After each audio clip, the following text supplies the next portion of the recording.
Assalamu alaikum wa rahmatullahi ta'ala wa barakatuh. Donc le trouble de la personnalité borderline est un trouble mal connu, malheureusement, et qui affecte principalement des femmes. 3 cas sur 4 de personnes borderline sont effectivement des femmes. Donc c'est un trouble mal connu, et la méconnaissance de ce trouble-là peut mener à des catastrophes, étant donné que ne pas savoir gérer une personne borderline peut mener inévitablement à la séparation et donc au divorce. Et c'est pourquoi, en notre époque, on rencontre malheureusement beaucoup de femmes qui sont divorcées avec des enfants, puisque n'ayant pas su trouver un homme compatible avec eux, étant donné que le profil borderline est effectivement un profil difficile à vivre. Donc le trouble de la personnalité borderline, donc là je vais m'exprimer en termes de psychologie occidentale et musulmane, puisque le terme, en fait, au niveau des symptômes, puisque c'est un trouble qui est commun aux deux psychologies, qu'elles soient musulmanes ou occidentales, puisqu'elle permet de définir justement les gens qui ont une hyper-émotivité et qui peuvent passer de l'idéalisation à la diabolisation en une fraction de seconde, quand leur amour-propre est touché, est piqué. Donc à la moindre contrariété, ce sont des gens qui peuvent passer de l'idéalisation à la diabolisation. Donc cette manière de les décrire, la psychologie occidentale et la psychologie musulmane sont sur la même longueur d'onde. Là où il peut y avoir justement de la divergence, c'est au niveau de la compréhension du mécanisme du profil ou de la remédiation, parce qu'effectivement, dans la psychologie occidentale, on ne comprend pas la même chose, on ne comprend pas le mécanisme de la même manière que la psychologie musulmane. Et il en va de même pour les médicaments, puisque dans la psychologie occidentale, il n'y a pas de remède à ce trouble-là, et les psychiatres auront tendance à prescrire des médicaments, des neuroleptiques, des antidépresseurs à ce type de profil-là, ou des médicaments justement pour atténuer la colère, etc. Donc il n'y a pas de remède dans la psychologie occidentale. Et à la différence de la psychologie musulmane qui, elle, propose un remède et qui comprend le mécanisme, puisque effectivement, là aussi on s'entend entre la psychologie occidentale et la psychologie musulmane, c'est que le trouble de la personnalité borderline, on s'entend sur le fait qu'il y a un problème au niveau de l'enfance, qu'il y a un problème au niveau des traumatismes liés à l'enfance. Mais là aussi, j'apporte une information qui permet de dissocier la psychologie occidentale de la psychologie musulmane, c'est que dans la psychologie musulmane, il y a un rapport avec le monde invisible, puisque la personne borderline est une personne susceptible d'absorber votre qarin au moment de la contrariété. Donc, elle est capable de vous diaboliser. Elle est capable d'incarner votre propre démon dans son animosité à votre égard au moment où la personne sera piquée. Donc ce sont des gens qui peuvent vous aimer fortement et vous détester d'un dégoût puissant, étant donné qu'elle constitue un excellent réceptacle de votre qarin dans son animosité à votre égard.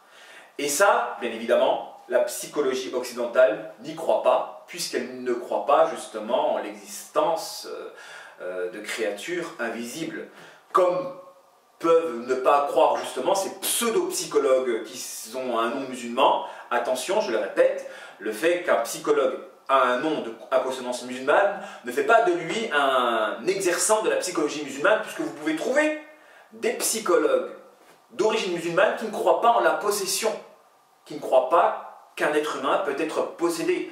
Et en cela, ils ne pourront pas exercer d'une manière convenable la psychologie musulmane, ne pourront pas tout simplement aider, étant donné que pour pouvoir aider, il faut comprendre le mécanisme, et si dans le mécanisme il y a intervention de djinn, il est nécessaire de pouvoir comprendre et croire justement en cette intervention-là, afin de pouvoir remédier d'une bonne remédiation. Donc le trouble de la personnalité borderline, selon la psychologie occidentale, c'est le terme borderline justement désigne donc en français l'état limite entre une organisation névrotique et une organisation psychotique.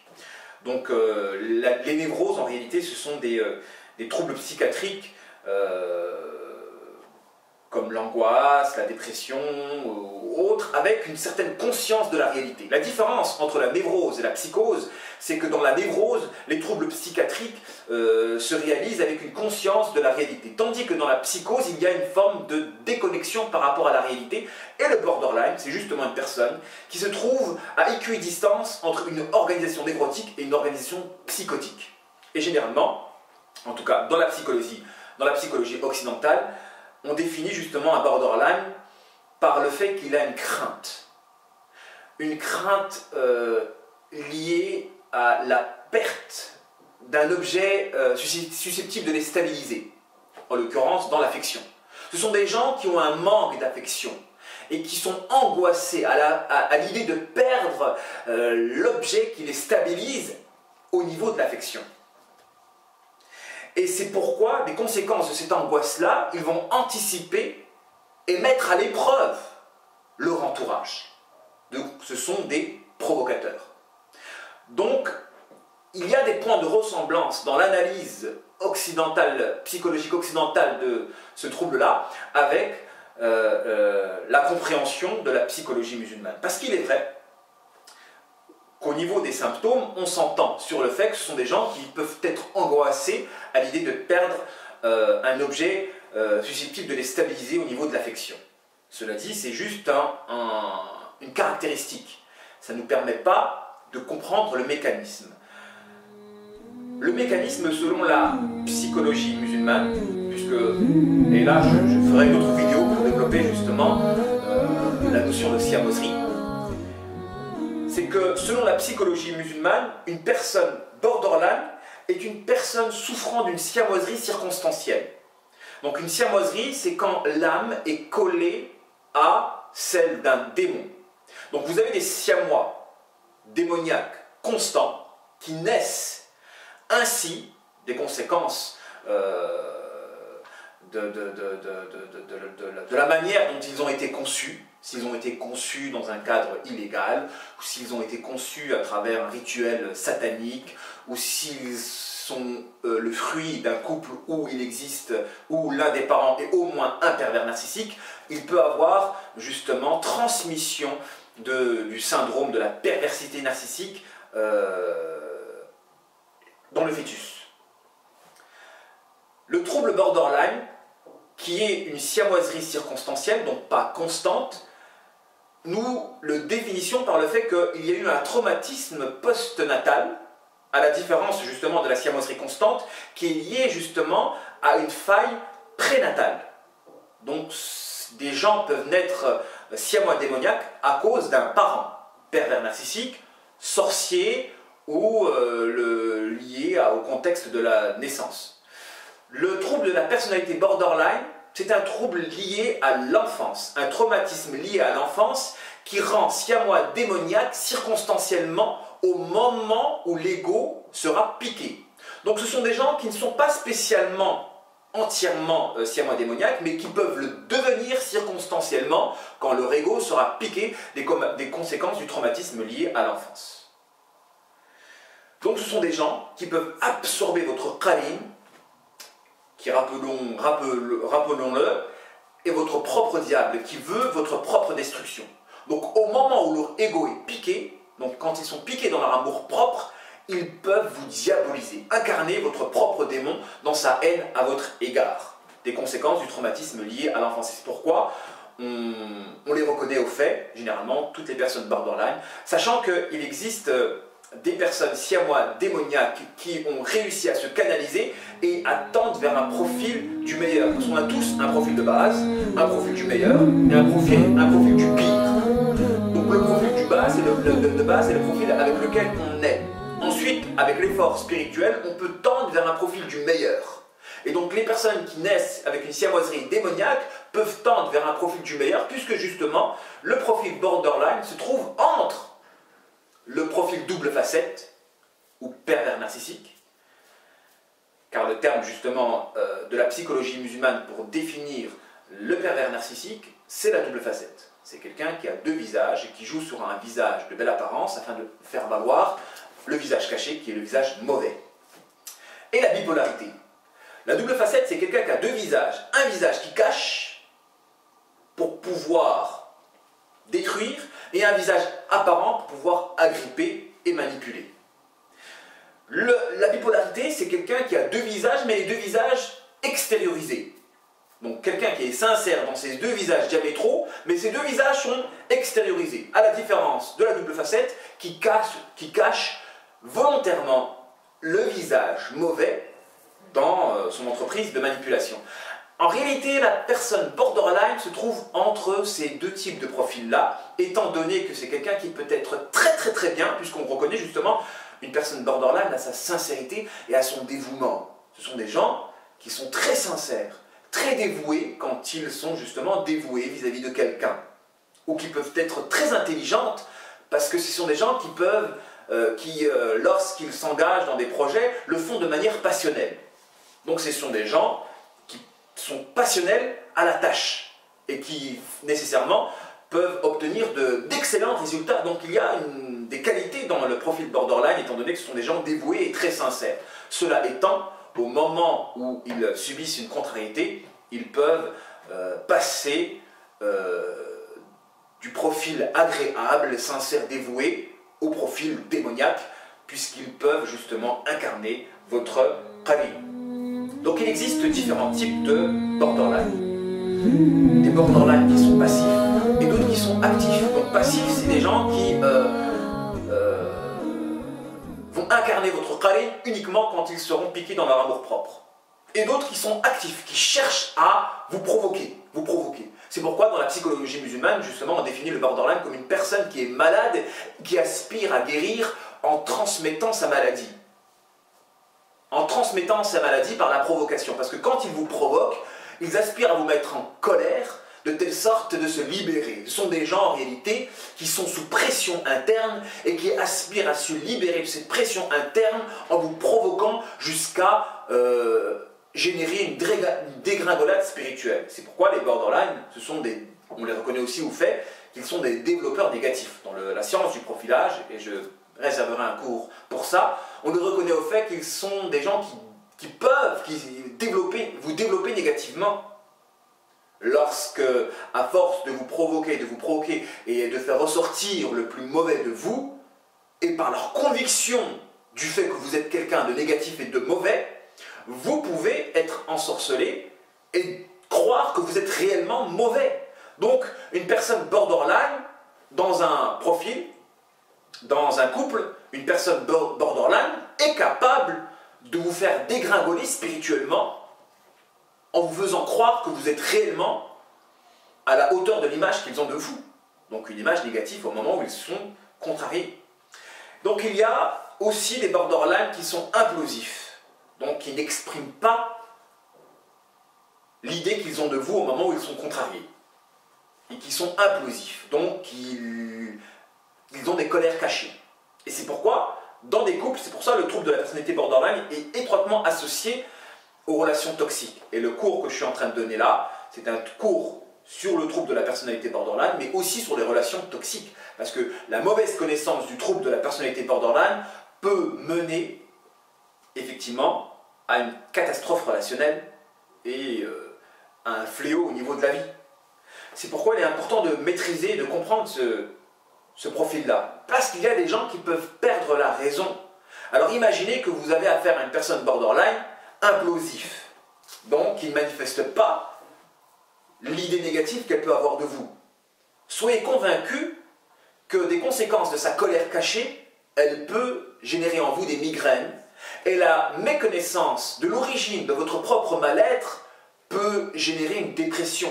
Quand une personne souffre, elle ne comprend pas le sens de sa souffrance, elle ne comprend pas d'où vient sa souffrance, elle peut être menée à une dépression liée au désespoir de remédier à la souffrance.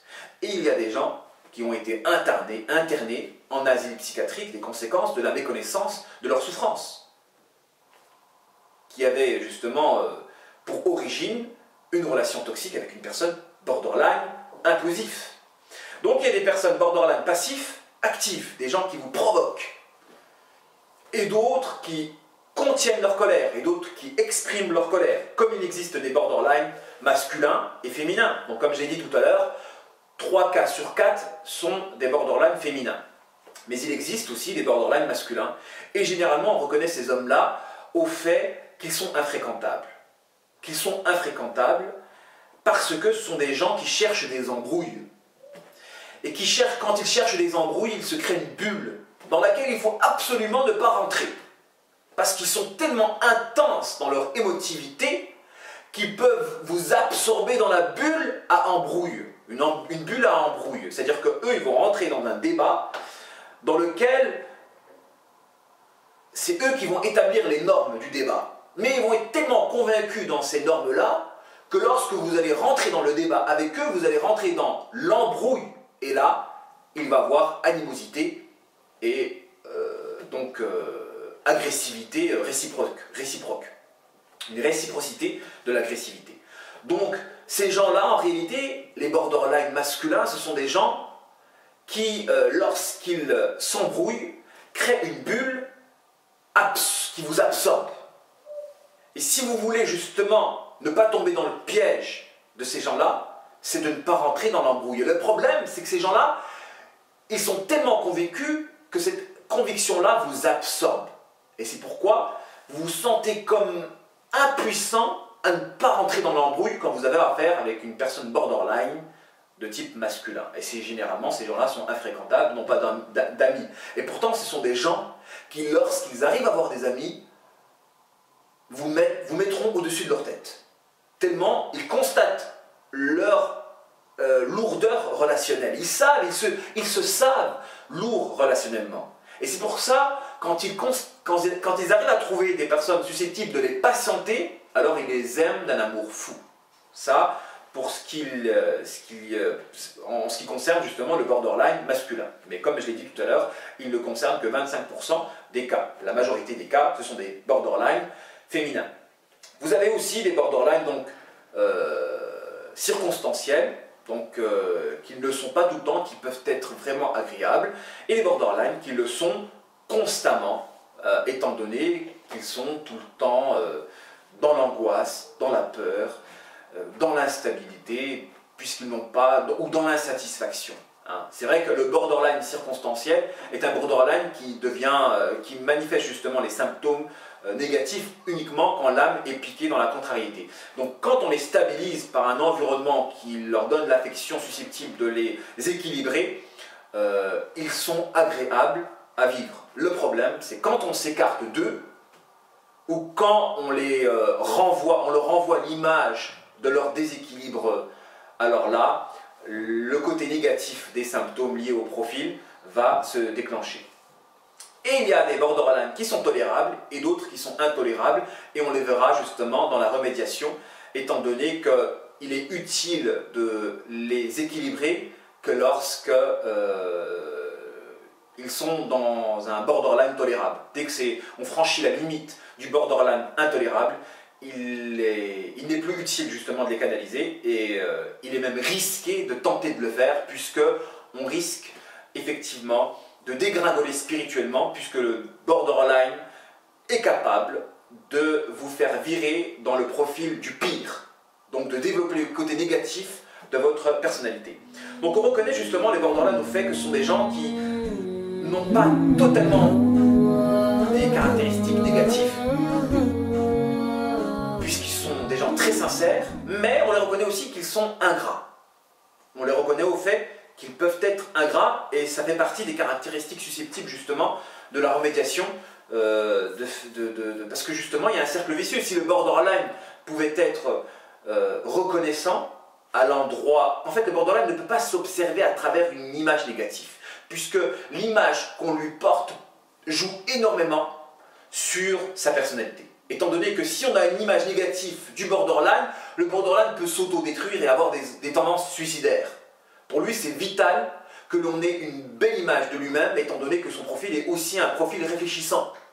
Ce sont des gens, si on a une mauvaise image de eux, ils peuvent s'engouffrer et ne plus avoir de stimulant dans la vie. Et c'est pourquoi on se heurte à une impasse. On ne peut pas faire de thérapie avec eux, étant donné que la thérapie impose le fait de mettre sur table les failles et les laideurs et les défauts, afin de pouvoir y remédier. C'est le b.a.-ba de la thérapie. Si on veut améliorer quelqu'un, il faut qu'on pose sur la table les failles afin de pouvoir les colmater. Or, avec le profil borderline, on se heurte justement à une impasse. L'impasse d'engouffrer une personne si on lui dit qui il est réellement. Donc avec le profil borderline, on ne peut pas dire qui ils sont réellement, parce qu'il y a un risque à les engouffrer davantage, étant donné que c'est par la belle image de eux-mêmes qu'ils ont le stimulant de pouvoir continuer à être ce qu'ils sont. Donc on est un peu dans une impasse, c'est pour ça qu'on parle d'handicap comportemental. Il existe en psychologie musulmane la notion d'handicap comportemental. Et le handicap se guérit. De quelle manière? Par l'acceptation de l'handicap. Il y a des maladies qui se soignent et qui font disparaître les symptômes, et il y a d'autres maladies de l'ordre de l'handicap qui ne se soignent pas, mais dont nous pouvons faire disparaître les symptômes circonstanciellement en agissant à l'endroit des éléments susceptibles de déclencher les symptômes. Donc, en créant le décor susceptible de canaliser la négativité, on peut faire disparaître une maladie qui existera toujours en puissance dans la personne possédant le handicap. Ça, c'est important de comprendre, c'est la notion que l'on peut avoir justement à l'endroit du profil borderline. Ce sont des gens qui sont handicapés au niveau du comportement, donc ils le seront à vie, mais on peut faire disparaître les symptômes de l'handicap lorsque l'on agit à l'endroit des moyens susceptibles de les faire faillir. Donc il ne faut pas les exposer à la tentation, puisque justement, des conséquences de leur siamoiserie, ce sont des gens qui sont incapables de résister à la tentation. Alors comme je l'ai dit, il y a un danger à côtoyer une personne borderline sans connaître ce profil-là, puisque la méconnaissance d'un trouble de la personnalité peut mener justement à une relation toxique. Puisque le borderline peut être soit un bourreau, soit une victime. Étant donné que si il tombe sur une personne trop gentille, le borderline risque de consumer cette personne trop gentille. Étant donné qu'on reconnaît le profil borderline comme des gens qui sont provocateurs et qui aspirent à se soigner en transmettant leur mal-être, en le véhiculant, en le conduisant vers l'autre personne, par la provocation, justement. Donc, ce sont des gens, s'ils tombent sur des gens trop gentils, ils risquent d'abuser de la gentillesse. Comme ils peuvent être des victimes s'ils tombent sur des gens colériques. C'est pourquoi de deux choses l'une, ou je dirais de trois choses l'une, à l'endroit d'une personne borderline. Soit il génère de la violence, ou soit il génère de l'absentéisme. Une personne borderline a trop provoqué quelqu'un, soit elle va se faire frapper, violenter, parce que à mettre une personne sous pression, la personne va exploser. Donc soit la personne elle abdique, j'abdique, et donc je me dévirilise. Donc il y a des hommes, quand ils ont eu affaire à des borderline toute leur vie, ils ont abdiqué et sont devenus des gens absents tout en étant présents. Donc une présence uniquement de surface, mais ils ont abdiqué dans l'autorité. À force de ne pas résister justement à la pression constante, ils ont préféré abdiquer. Donc ça c'est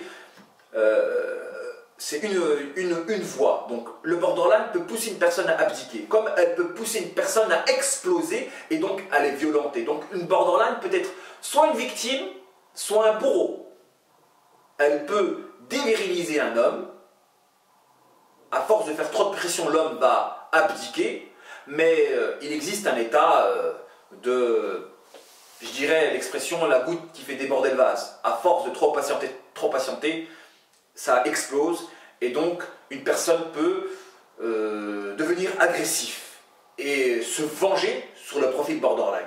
Et c'est pourquoi on reconnaît aussi les borderline au fait qu'ils vous provoquent jusqu'à ce que vous dégringolez spirituellement pour devenir quelqu'un de mauvais, et ensuite vous montrez du doigt. Vous dire voilà, toi tu es mauvais. Donc ce sont des provocateurs de la négativité, et ensuite ils se détournent en faussant votre portrait. Comme l'État d'Israël peut faire à l'endroit du peuple gazaouite, les mettre sous pression jusqu'à ce qu'ils commettent des attentats suicides, et ensuite leur dire regardez le terrorisme. Donc le véritable terroriste en réalité, c'est le provocateur de celui qui, pour pouvoir se libérer de la pression, tente une activité suicidaire, une action suicidaire. C'est lui le véritable terroriste. Donc, en termes de thérapie, si on ne connaît pas justement le profil borderline, on peut commettre une grossière erreur de jugement en considérant la victime du borderline comme quelqu'un de criminel, des conséquences du faussement de portrait. Parce que les borderline peuvent devenir des gens très mauvais lorsqu'ils s'associent avec leurs propres démons dans l'action de fausser votre portrait, puisqu'ils sont capables justement de passer de l'idéalisation à la diabolisation. Et au moment où ils vous diabolisent, ils vont le diaboliser de manière injuste, étant donné qu'ils vont provoquer votre négativité et ensuite vous montrer du doigt, alors que cette négativité-là est une négativité circonstancielle liée à votre relation avec une personne affectée par le trouble de la personnalité borderline. Il y a des gens, ce sont des gens qui sont très bien tant qu'ils ne sont pas associés avec une personne affectée par le trouble de la personnalité borderline. Et dès qu'ils vivent avec une borderline, ils peuvent devenir des gens mauvais. Et c'est pour ça qu'il y a des gens qui étaient mauvais quand ils vivaient avec une personne borderline. Et dès qu'ils se sont séparés de cette personne-là, ils sont devenus des gens très bien au niveau du comportement. Il y a des gens, jamais ils ont levé leurs mains sur leur femme. Et c'est uniquement des conséquences d'une relation avec une personne borderline qu'ils sont passés à l'acte mauvais de lever la main sur une femme. Donc il est fondamental de maîtriser ce profil-là, surtout quand on est un imam ou un thérapeute, ou un prédicateur. Car lorsque le borderline se plaint, il peut se plaindre en vous orientant d'une mauvaise manière, en vous poussant à condamner justement la victime du borderline des conséquences de ses mauvais agissements. Et il en va de même aussi de la double facette qui est capable de vous manipuler en rendant justement la victime criminelle. Donc il est important de maîtriser ce profil-là, parce qu'il y a des gens qui peuvent être mauvais, mais dont la négativité n'est que circonstancielle, liée à une relation toxique avec une personne borderline. C'est important de maîtriser ça. Et pour moi, je considère comme horrible des gens qui écoutent les borderline en leur accordant du crédit à 100%, alors que justement le borderline est capable de vous désorienter à l'endroit du jugement. Alors qu'une personne peut mériter l'enfer si volontairement elle désoriente une personne dans le jugement. Le prophète a dit: je promets l'enfer à une telle personne-là, qui désoriente par son éloquence ou son émotivité une personne dans le jugement. Donc attention, il y a le péché du faussement du portrait, qui est pire que la médisance. La médisance, c'est parler en mal de quelqu'un en son absence, en disant même des vérités. Donc quand une personne n'aimerait pas qu'on la décrive selon ces caractéristiques-là en son absence, jusqu'à ce que son image soit déshonorée, c'est de la médisance. Que doit-il en être du faussement du portrait lorsque l'on décrit une personne à travers des caractéristiques négatives circonstancielles, qui ne représentent même pas 1% de son profil, puisque la personne a craqué, donc on l'a mis sous pression. Et des fois il est nécessaire de craquer. Mettez-vous à la place du peuple gazaoui. On les met sous pression, sous pression, sous pression. Ils vont craquer, ils vont exploser, et n'avoir plus d'autre solution que de se faire justement exploser, parce qu'on les met sous pression. On les met sous pression jusqu'à ce que vivre pour eux soit une horreur, et que la libération se trouve dans la mort. Arrivé au degré où se libérer se trouve dans la mort, que doit-il en être justement? En fait, on peut comprendre justement les gens qui se libèrent par la colère. Donc parfois, c'est pour ça qu'il y a deux solutions dans une relation toxique avec une borderline. C'est soit on explose par la violence, c'est l'agressivité, soit on abdique et on se dévirilise. Dévirilise. Et la troisième solution, qui est la solution adéquate, c'est la solution justement de la distanciation. Donc de s'écarter justement de la personne borderline.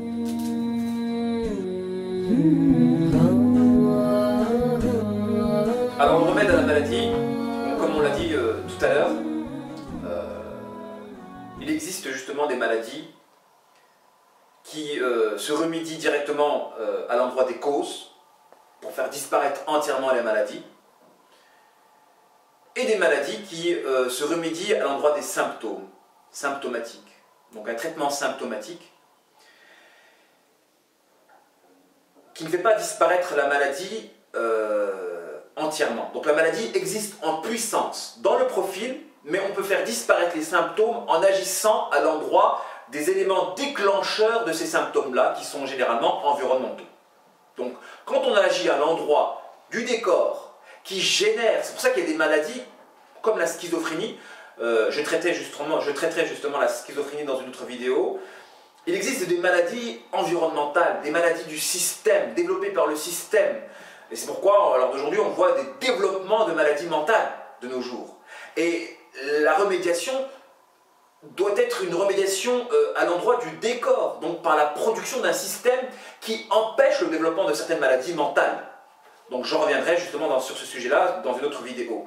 Donc, de la même manière, cette maladie-là, qui est un trouble de la personnalité lié justement à un handicap comportemental, qui apparaîtra à chaque fois qu'il y aura contrariété, la meilleure manière d'y remédier, c'est d'agir à l'endroit des éléments déclencheurs. Donc, pour pouvoir remédier au trouble de la personnalité borderline, il faut associer ce trouble-là au profil complémentaire. Donc il faut agir à l'endroit du décor. Permettre à ce profil-là de s'associer au profil complémentaire afin de pouvoir canaliser au maximum la négativité de sorte de faire disparaître le plus longtemps possible les symptômes négatifs et répugnants et repoussants. Et c'est en cela où je vais développer la notion du prince charmant islamique. Donc c'est un concept de la psychologie musulmane. Le véritable prince charmant, selon la psychologie musulmane, c'est celui qui va canaliser une personne affectée par le trouble de la personnalité borderline. C'est celui qui va penser à l'autre avant de penser à soi-même. C'est ça le véritable prince charmant islamique. C'est celui qui, par amour pour Allah et pour aussi la personne affectée par ce trouble de la personnalité-là, va voir le côté positif d'une relation avec une telle personne. Parce que ce sont des gens qui sont durs à vivre, lourdes, et généralement ils sont divorcés ou infréquentables, et qui vivent seuls. Quand vous avez ce véritable prince charmant qui est prêt à faire le sacrifice de vivre et de porter cette lourdeur-là, vous avez justement quelqu'un de rare. Et d'où le concept de prince charmant islamique. C'est lui le véritable prince charmant islamique. C'est celui qui va prendre son mal en patience pour canaliser une personne qui, sans lui, est vouée à sombrer dans une vie d'instabilité et de souffrance. Parce que la personne borderline, quand elle n'a pas justement un décor susceptible de lui apporter un cadre d'affection, elle souffre énormément. Elle souffre énormément. C'est pourquoi le véritable prince charmant islamique, c'est celui qui va voir le côté positif d'une telle relation. En se disant, comme le profil borderline, c'est quelqu'un qui va absorber mon qarin au moment où elle va être contrariée, je vais tout faire pour être nickel au niveau du comportement de telle manière que jamais elle n'absorbera mon qarin.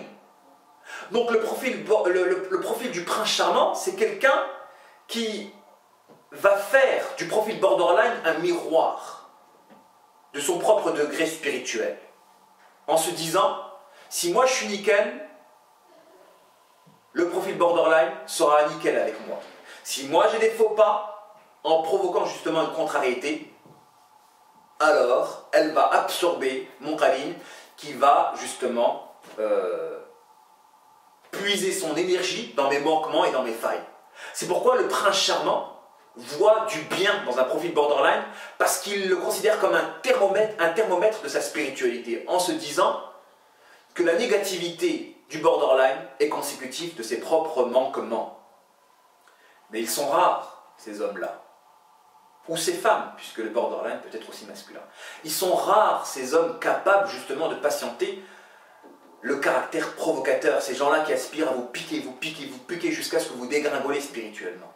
D'ailleurs, l'une des remédiations, c'est la distance. On préconise en thérapie musulmane la distanciation, puisque à être trop collé avec eux, ça finit souvent par exploser. Et à force de trop exploser, ça peut user les sentiments jusqu'à faire disparaître l'espoir d'un avenir avec telle personne affectée par ce trouble-là.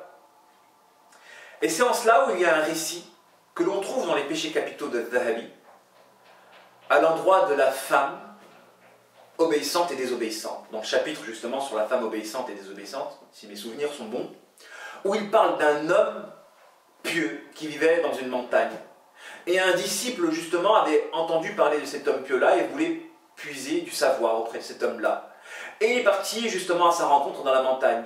Et il a frappé à la porte et il est tombé juste sur son épouse, qui n'a fait que parler négativement. Il est comme ça, il est comme ça. Il a décrit vraiment d'une négativité puissante son époux, en se disant, en étant choqué justement du fait que cette femme-là pouvait être l'épouse de cet homme pieux. Ensuite, donc cet homme-là est parti à la rencontre de l'homme pieux en lui disant, il est là-bas, et il a vu l'homme qui faisait carrément des miracles, qui était resplendissant de lumière. Une année a été écoulée, et l'homme est revenu justement pour repuiser du savoir auprès de cet homme pieux. Et là, contre toute attente, il s'aperçoit, en frappant sur la porte, que l'épouse n'est plus la même. Il lui demande où se trouve l'homme pieux. Elle lui parle gentiment. Cet homme bon, pieux, sincère, agréable, ayant un bon comportement avec moi, se trouve là-bas.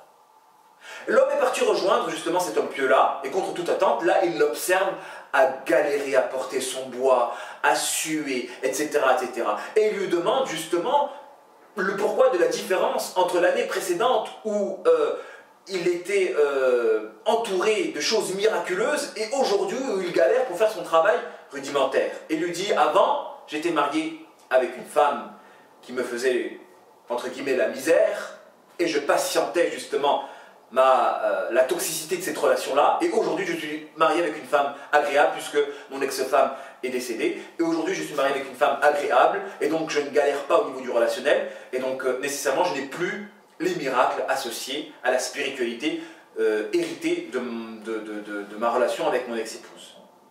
Donc vous voyez que le prince charmant voit le côté positif d'une relation avec une borderline en se disant, prendre mon mal en patience avec une telle personne peut me permettre de gagner du mérite aux yeux d'Allah subhanahu wa ta'ala, et aussi de sauver une personne qui, sans effectivement ce prince charmant-là, est vouée au célibat.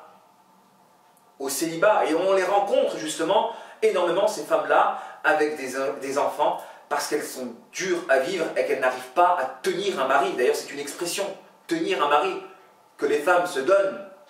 Tu n'arrives pas à tenir ton mari, tenir. Parce que justement, il y a une contradiction dans le profil borderline. Ce sont des gens qui ne veulent pas vous lâcher, mais qui veulent vous faire souffrir en même temps. La dualité, elles ne veulent pas vous lâcher, mais en même temps, elles vous fait souffrir. Alors là, on arrive justement sur quand est-ce que il y a quand est-ce que il est utile de patienter un profil borderline et quand est-ce qu'il n'est pas utile de patienter un profil borderline. Effectivement, dans le cas où le prince charmant s'élève spirituellement en canalisant le profil borderline, normalement, les symptômes associés au profil, donc les symptômes négatifs, sont censés disparaître. Donc, quand vous avez une non-amélioration, c'est-à-dire qu'il n'y a pas d'amélioration des symptômes chez le borderline, et une dégringolade spirituelle chez, entre guillemets, le prince charmant, la personne censée canaliser le profil borderline, la relation est toxique, est considérée comme toxique, donc elle ne doit pas continuer. Parce qu'on se rend complice. Donc le profil borderline peut justement être... le borderline, en fait, le trouble peut être intolérable dans le sens où il n'y a pas d'amélioration du profil et il y a au contraire une dégringolade spirituelle de l'élément canalisateur. Donc dans ce cas-là, il est intolérable de faire perdurer la relation. C'est uniquement dans le cas où il y a une élévation spirituelle à canaliser le profil borderline et une disparition des symptômes associés qu'il est louable de continuer. Donc le profil borderline, il existe deux types, le tolérable et l'intolérable. L'intolérable, c'est quand le profil borderline, justement, est ingrat et ne reconnaît pas les bienfaits d'être marié avec un prince charmant qui ferme les yeux justement sur la lourdeur relationnelle liée à la relation toxique. Et donc c'est pourquoi l'ingratitude est quelque chose de très grave et qu'au minimum le profil borderline doit reconnaître la lourdeur qu'il peut représenter et demander pardon au moment où, lors de la contrariété, il y a des exagérations dans la négativité. Des blessures qui peuvent être justement marquantes et donc intolérables.